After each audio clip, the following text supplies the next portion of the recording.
Welcome.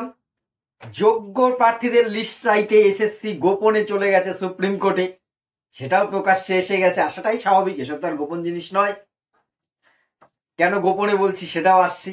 আর আরো একটা যেটা ব্যাপার, অনেকেরই উৎকণ্ঠা ছিল প্রার্থীদের নবম দশমের ভেরিফিকেশন লিস্ট বা ফাইনাল যে ইন্টারভিউ লিস্টটা, রেজাল্টটা কবে বেরোতে পারে। সম্ভবত আজই সন্ধ্যের দিকে সেটা প্রকাশ হতে পারে। এই দুটো আপডেট রয়েছে।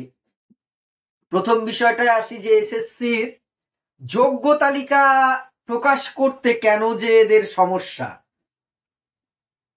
গ্রুপ সি এবং গ্রুপ ডি অযোগ্যদের তালিকা তো প্রকাশ করতে বলাই হয়েছিল, এবং হাইকোর্ট কিন্তু সম্ভবত 4 তারিখে তার একটা নির্দেশ দেয় এসএসসিকে যে গ্রুপ সি এবং গ্রুপ ডিতে যারা যোগ্য প্রার্থী রয়েছে, অর্থাৎ টেন্টেড নয় কোনোভাবে, তাদের তালিকাটাও প্রকাশ করো।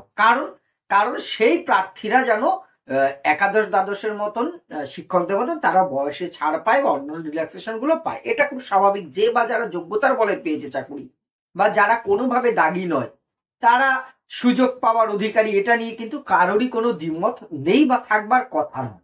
অযোগ্যদের ব্যাপার আলাদা, তাদেরকে মানে যা ইচ্ছা করুক চরম শাস্তির মধ্যে নিয়ে যাক, আর যারা বেঁচেছে তাদেরও। এবারে এসএসসি সেই যোগ্য তালিকা প্রকাশে কিন্তু প্রথম থেকে আপনারা জানেন অনীহা, অযোগ্যতেও অনীহা ছিল, কোর্টের ধাতানি খেয়ে দিতে হয়েছে। কিন্তু যোগ্য আর অযোগ্য সেটা কিছুতেই এরা আলাদা করতে পারছে না। এদের কাছে কিন্তু রেশিও আছে, কত পার্সেন্ট জল কত পার্সেন্ট দুধ, সে রেশিওটা এরা কিছুতেই বলছে না প্রথম থেকেই। প্রথম দিনই যদি বলতো তাহলে তো আজকে প্যানেলটাই ক্যান্সেল হতো না, আজকে এই ঝামেলায় পড়তো না। 16 সালের যোগ্য শিক্ষক শিক্ষিকারা ঝামেলায় পড়তো না, না আমার আজকের ফ্রেশার ভাই বোনগুলো ওই ঝামেলায় পড়তো না। তাদের পরীক্ষাটা আলাদা করে হতে পারতো। তবে এখানে একটা প্রশ্ন আসে, তাতে এসএসসি আদৌ পরীক্ষা নিত কিনা, এই খেলায় না পড়লে এটাও একটা মানে কোটি টাকার প্রশ্ন।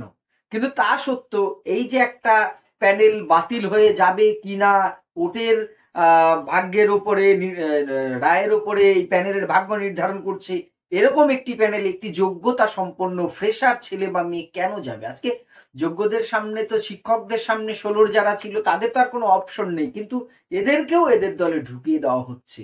যাই হোক, এই প্রসঙ্গে বলতে আসিনি। যেটা বলছিলাম যে সুপ্রিম কোর্টে এসএসসি কিন্তু চলে গেছে, সেই লিস্ট কিন্তু দেয়নি। এরা পণ করে বসেই আছে, আমরা যা হয়ে যাক হয়ে যাক, সে পাক্কা ক্রিমিনালদের মতন মুখ আমি খুলবো না, পুলিশ আমাকে যতই জেরা করুক। কোর্ট নাজেহাল হয়ে যাচ্ছে। ভাবুন তো, কয়েকটা বছর ধরে এই কোর্ট সে কোর্ট, এই বেঞ্চ সেই বেঞ্চ করে চলছে। এরা কিন্তু সেই মানে কুমিরের বাচ্চা দেখানোর মতন চলছে, একভাবে চলছেই, কিছুতেই মুখ খুলছে না। এরা সুপ্রিম কোর্টে চলে গেছে গ্রুপ সি গ্রুপ ডির ওই যোগ্যদের লিস্ট বা অন্যান্য বিষয় এগুলো মানবে না বলে। এবারে সেটা কিন্তু কোনো সাংবাদিক সম্মেলনে বলা বা সংবাদ মাধ্যমে প্রথমে প্রকাশিত হয়নি। প্রকাশিতটা হলো কি করে?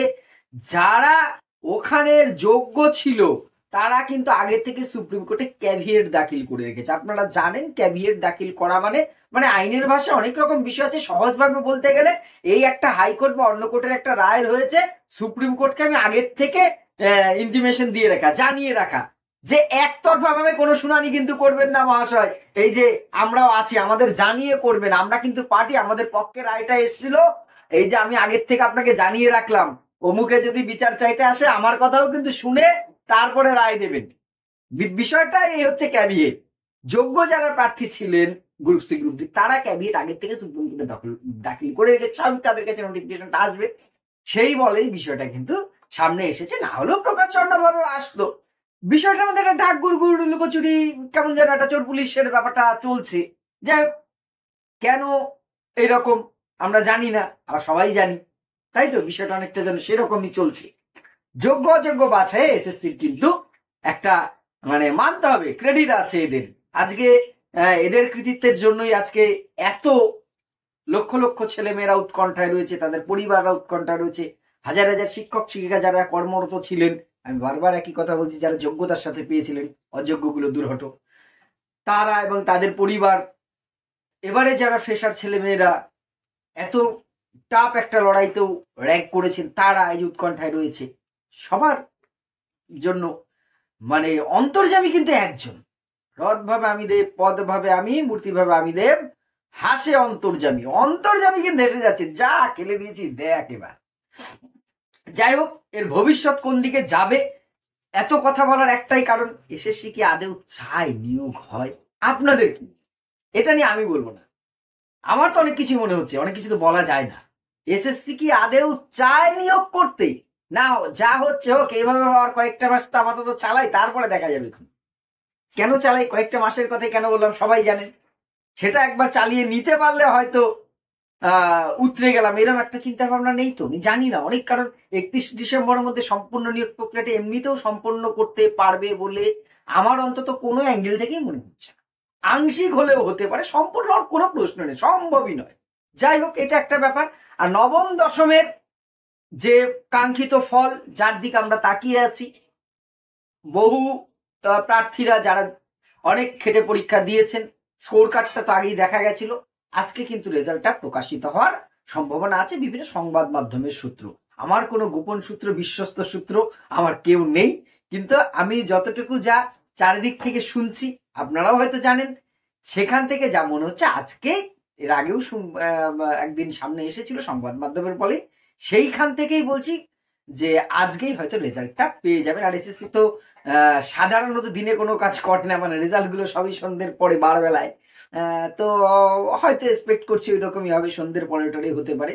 যাই হোক, আপনারা দেখুন, তারপরে প্রস্তুতির মধ্যে থাকুন। এখন এসএসসি যাই করে করুন, লোকে বলে বলুক, তোমার কর্ম তুমি করো, আমাদের কর্ম কিন্তু, আমাদের প্রস্তুতি কিন্তু চালিয়ে যেতে হবে। যে সমস্ত ফ্রেশার ভাই বোনেরা রয়েছেন, বা 2016 সালের প্যানেলের যোগ্য শিক্ষক শিক্ষিকা দাদা ভাইরা রয়েছেন, সবার জন্য শুভ কামনা রইল। যোগ্যরা নিজেদের কর্মস্থলে যাক, সে ফ্রেশার হোক, ইন সার্ভিস হোক। কারণ এইভাবে 10টা বছর কোনো এসএসসি নেই, শিক্ষক সংকটে চলছে আমাদের রাজ্যের বিভিন্ন বিদ্যালয়গুলো। আর যারা শিক্ষকতার স্বপ্ন নিয়ে পড়াশোনাটা করেছেন, তারা কোনো সুযোগই পাননি 10টা বছর। এটা সবার জন্য, আমাদের জন্য খুব কষ্টের, লজ্জার, দুর্ভাগ্যের। আপনাদের জন্য অনেক অনেক অনেক শুভকামনা রইল। দেখা যাক কি হয়, আশা রাখুন আর প্রস্তুতিটা চালান। এরপর থেকে খুব দ্রুততার সাথে সবকিছু মিটুক, আপনার স্কুলে প্রবেশ করুন একজন সফল শিক্ষক শিক্ষিকা হিসেবে, সেই শুভকামনাটা আমার তরফ থেকে অন্তত রইল। ধন্যবাদ।